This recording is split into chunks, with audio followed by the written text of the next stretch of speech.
Hello good evening friends नमस्कार welcome my YouTube channel Kunmun professional makeover Kunmun makeover को मु बहुत दिन पर आगे टाइम पाइली मोर ब्लॉग करने का। तो बहुत जनकर क्वेश्चन नौ कि मैडम हाइड्रा फेशियल और नॉर्मल फेशियल भितर डिफरेंस कौन। तो हाइड्रा फेशियल नॉर्मल फेशियल भितर डिफरेंस रोचे कि हाइड्रा फेशियल माने हाइड्रा माने होची वाटर। तो वाटर रे आमे फेशियल करूनु।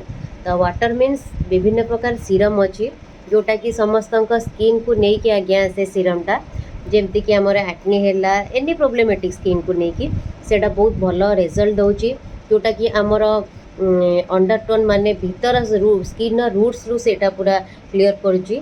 जन जनकर एक्ने है कि पिगमेंटेशन है प्राय 2-3टा सिटिंग रे भल हो जाउची। आ हाइड्रा फेशियल करिक नुआ जे आपण छाड़ीदेवे किसी तार केयर नेबेनी होम रेमेडी भी थाए घरे भी आपण को सजेस्ट करा जिवो जे घरे आपण को क्रीम कि केमती आपण स्किन को केयर करेंगे।